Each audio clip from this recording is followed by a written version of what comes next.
안녕하세요. 현대참선원의 노천입니다.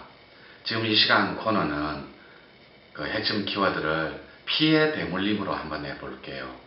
제가 굳이 피의 대물림을 유전이라고 하지 않고 왜 피의 대물림이라고 하는지 여러분들이 이 코너가 다 끝날 때쯤 되면 여러분들이 스스로 알 수 있을 것입니다. 그 유전이라든지 피의 대물림을 알기 이전에 여러분들은 피해의식과 우울증 같은 것을 혼동할 수도 있고, 또 이런 유전자의 복제가 그걸 유전이라고 하잖아요. 이런 피해의 대물림의 복제가 여러분의 피해의식과 우울증, 공황장애 이런 것들로 증상이 나타날 수 있는지 그 역학관계에 의해서 혹은 상관관계에 의해서 많이 궁금할 수 있다고 충분히 생각됩니다. 따라서 피해의 대물림 이 주제를 말하기 전에 피해의식은 무엇이며 그리고 우울증 같은 건 저번에 다른 유튜브에서 우울증이란 무엇인가에 대해서 설명한 게 있는데 그것 말고 간략하게 복습하는 차원에서 잠깐 설명하고 넘어가겠습니다. 반드시 우울, 공황장애 이런 걸 알아야만 피해 대물림을 이해할 수가 있습니다. 먼저 피해의식부터 말씀드릴게요. 피해의식은 자격지심이나 피해의식의 뿌리는 자격지심이나 열등감을 말하는 겁니다. 이건 부족한 마음에서 오는 마음인데, 허한 마음에서.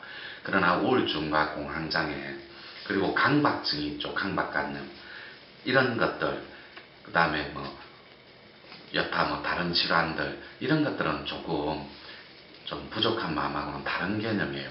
이런 건 망념과 망상으로 얽혀버린 혹은 엉켜버린 기파 때문에 그런 건데, 여기에는 여러분들의 습도 있지만, 다시 바꾸어 얘기하면 또 하나 적어서 잠깐 드릴게요. 전에 제가 말씀드렸을 때 업은 마음이라 그랬잖아요. 그죠?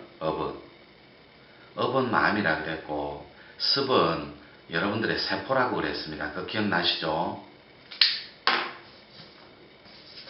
자, 업은 마음이라고 하고 습은 세포라고 했는데, 여러분들 세포는 여러분들 건데, 세포는 솔직히 말해 살아있는 유기체입니다.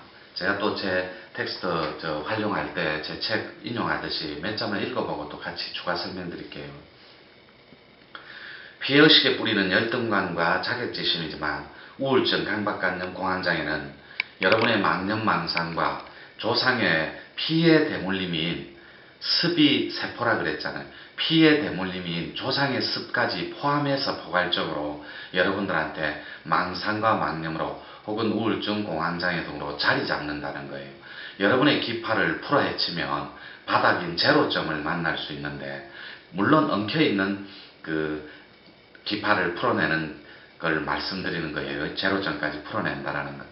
근데 그 바닥점, 제로점까지 가면 반드시 여러분들은 조상 습과 만날 수 있습니다.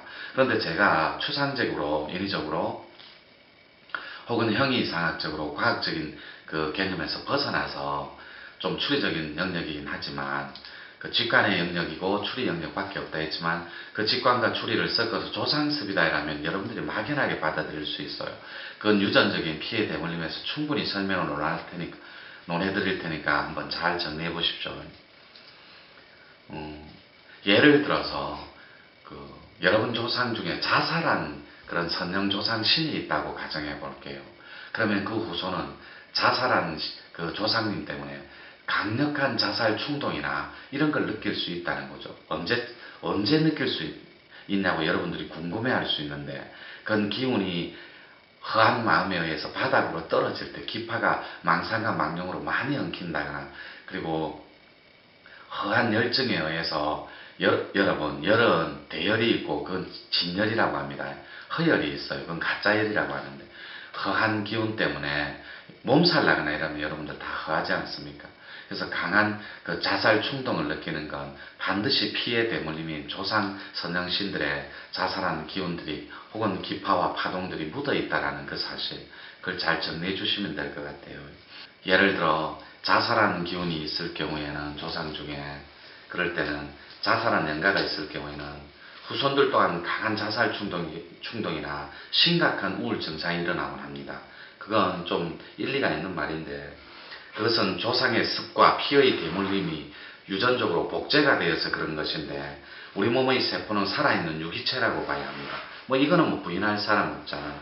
근데 여기에서 팩트는 조상문운하니까 여러분들이 안 와닿을 수 있다라는 건데 제가 그거는 자세히 설명드릴게요. 몇 자만 읽어보고 사람의 세포 속에는 보고 듣고 말하고 느끼며 결과로 알아왔던 모든 것들이 고스란히 축적되어 고스란히 쌓여 있다는 그런 특징이 있습니다.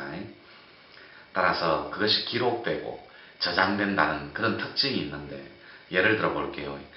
제의식에 물들고 여러분이 지금 열등감에 찌들린 세포 그 자체가 있다라고 생각해 볼게요. 그러면 그 사람이 바로 비의식과 우울증을 증상과 결과로 드러낸다라는 겁니다.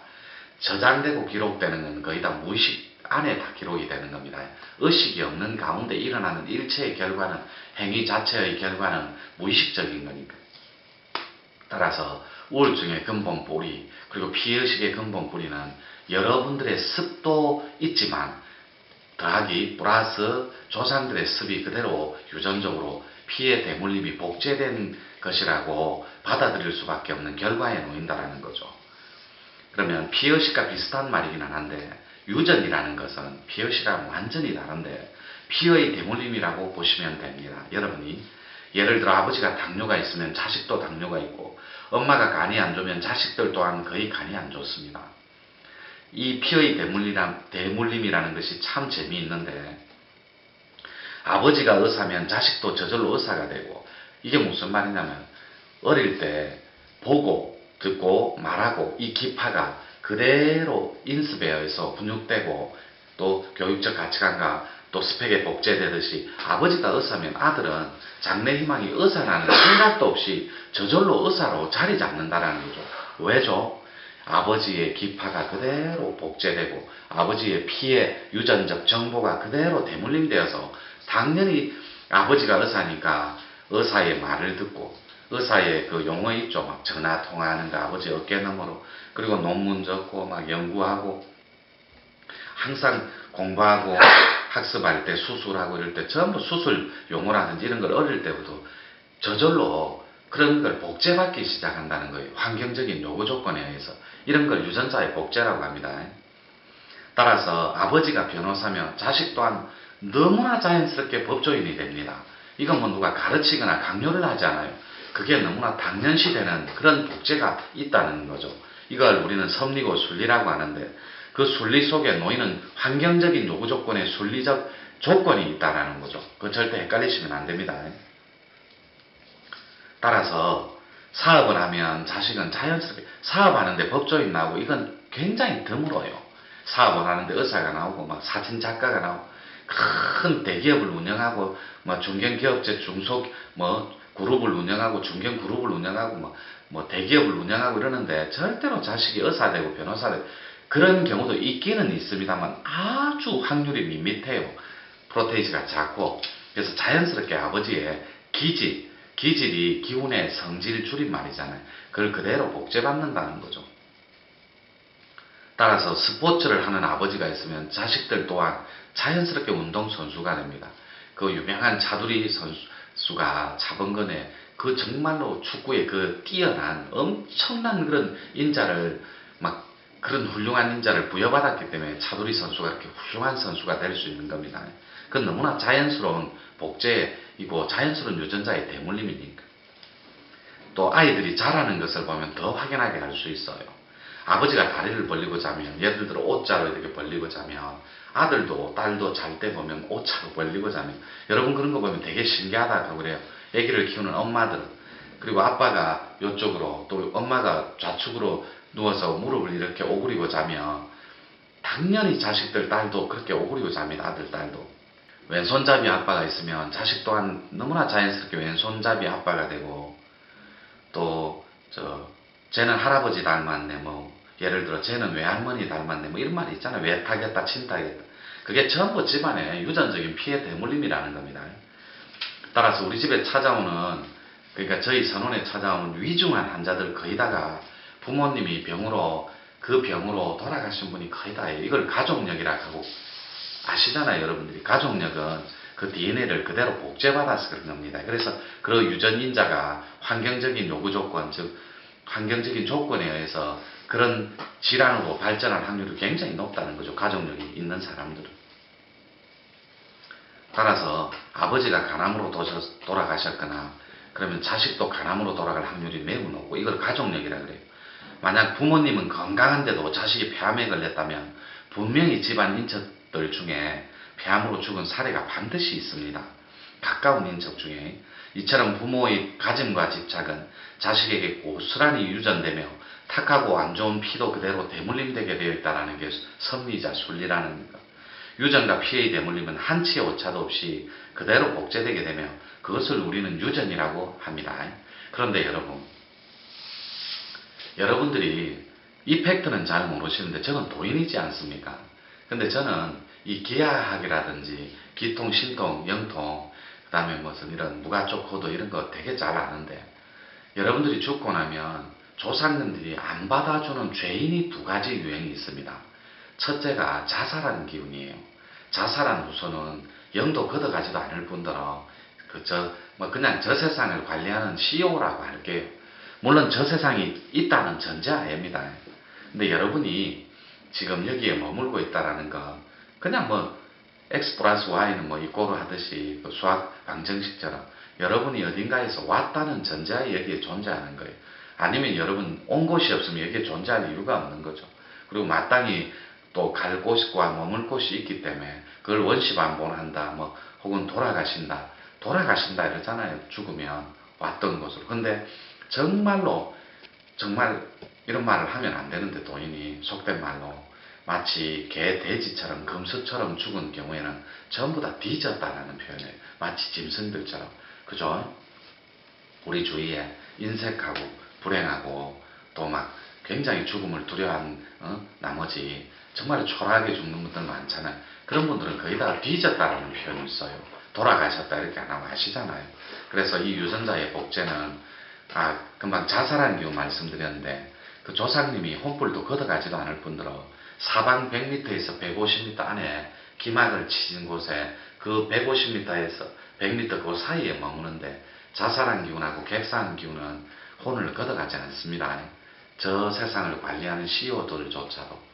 그건 정말로 하늘의 천도와 섭리에, 천도는 하늘의 도고 하늘의 길이고 그런 거잖아요. 섭리와 순리에서 벗어나는 행위이자 결과입니다. 자살하는 기운, 그리고 객사하는 기운. 객사는 집에서 죽어야만 바른 죽음인데, 여러분 죄송한데 객사는 병원에서 돌아가셔도 객사라고 합니다. 그건 여러분들의 무지가 만든 결과인데, 병원에서 돌아가시게 하는 것 또한 왜 그게 객사가 될 수 있냐면, 여러분들이 편하려고 병원에 모시는 거예요. 집에 돌아가시면 전화 한 통만 해도 장례 절차를 다 밟아줍니다. 유전자의 복제, 그리고 환경적인 요구 조건에서 유전자는 반드시 피의 대물림이 그대로 복제된다는 그 사실 잘 하시고, 물론 이것 이외의 예외도 있습니다. 그 예외적인 건 이걸 능가하는 절대적인 의지를 가진 소유자라는 것. 그래서 조상습이라고 제가 표현했잖아요. 이게 왜 대물림 될 수밖에 없냐면, 여러분이 제가 죽고 나면 생리작용, 먹고 사는 생리작용만 없고 그 의식체 그대로 요 모습, 요 모양과 요 꼴을 가지고 연가가 된다 그랬잖아요. 그죠? 그때 귀신이 될 때, 귀는 돌아갈 귀잖아요. 밝은 곳으로, 밝은 신이잖아요. 귀신 신자 밝은 신자.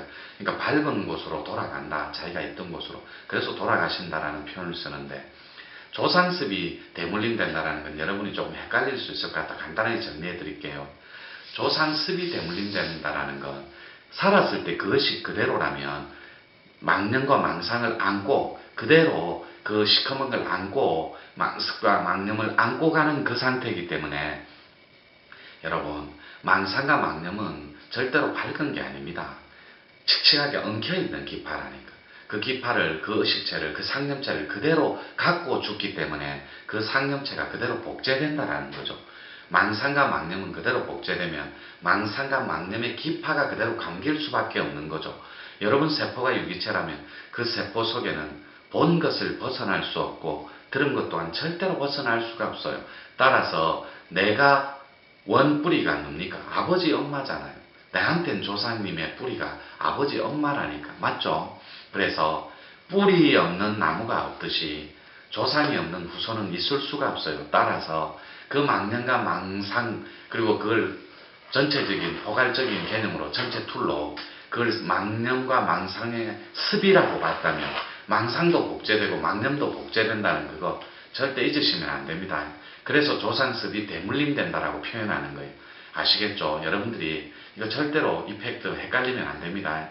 따라서 살아있을 때, 이 몸이 있을 때 망령과 망습을 완전히 제거하고 상념체를 소멸한 상태에서 밝은 신이 되어 의식체로 상념체로 가지고 살아가는 신이 되자는 거죠. 귀와 신이. 그래서 밝은 신이 귀라는 거. 그게 진짜 잘 돌아가시는 그런 삶이겠죠. 그래서 몸이 있을 때 부지런히 오는 잠 뿌리쳐가면서 성성하게 깨어있길 바라봅니다.